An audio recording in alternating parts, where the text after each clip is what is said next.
Sans l'amour, la prière que tu fais est inutile. La Bible dit que celui qui n'aime pas n'a pas Dieu. Celui qui aime comprend l'autre même dans son erreur. En fait, ça s'appelle la tolérance. Et c'est comme ça que Dieu agit. Quand vous lisez 1 Corinthiens chapitre 13, la Bible dit que l'amour excuse tout. Dieu a dévancé tes erreurs. Il a dévancé tes maladresses. Il a dévancé tes iniquités pour te sauver la vie. Regardez ce que Jésus fait avec la femme adultère. Il a ramené les gens à une évidence à laquelle personne ne peut échapper. Il a dit que celui qui est sans péché lance la première pierre. Personne n'est à l'abri d'un péché. Donc si vous aimez Dieu, vous comprendrez même l'autre dans son erreur. Si vous aimez Dieu, vous aimerez l'autre malgré ses défauts. Or, on ne peut pas parler d'amour si on ne parle pas de tolérance. Il n'y a pas d'amour sans tolérance. La tolérance, c'est l'enfant de l'amour en fait. Parce que lorsqu'on aime, on ferme les yeux sur certaines choses. Lorsqu'on aime, on ferme les yeux sur la différence. L'amour implique obligatoirement la tolérance. Si vous aimez Dieu, vous chercherez un moyen pour justifier l'autre malgré ses défauts. Moi, je pense que ça, c'est l'essentiel du message du Seigneur Jésus. Que celui qui aime Dieu aime aussi son frère. Le Seigneur Jésus n'est pas forcément venu nous demander de jeûner à mort, de prier. Il est venu nous demander d'aimer les gens. Et il a dit une chose intéressante dans l'évangile de Jean, il dit que c'est à ce signe que les gens sauront que vous êtes mes disciples. Si vous aimez les autres.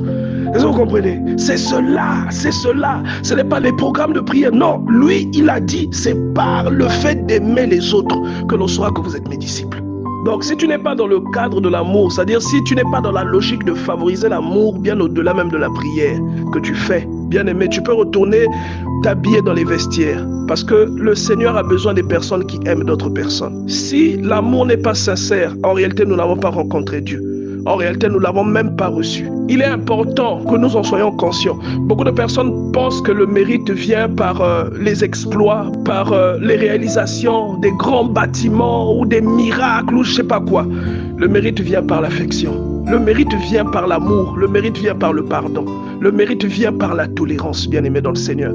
Et ces choses-là donnent plus de satisfaction à Dieu que celui qui bâtit un temple. Donnent plus de satisfaction à Dieu que celui qui jeûne pendant 40 jours. Ça donne plus de satisfaction à Dieu que celui qui prie et qui ressuscite les morts.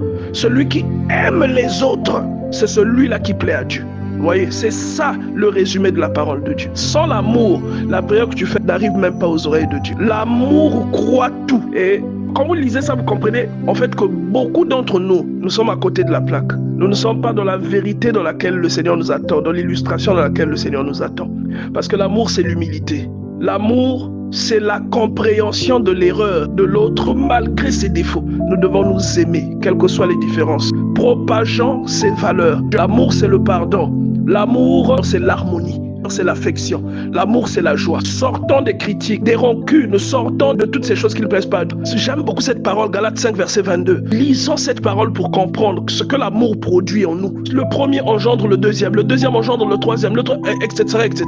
Et c'est comme ça qu'on obtient la paix. C'est comme ça que l'on vit de manière à être satisfait de Dieu, même lorsqu'on n'est pas riche.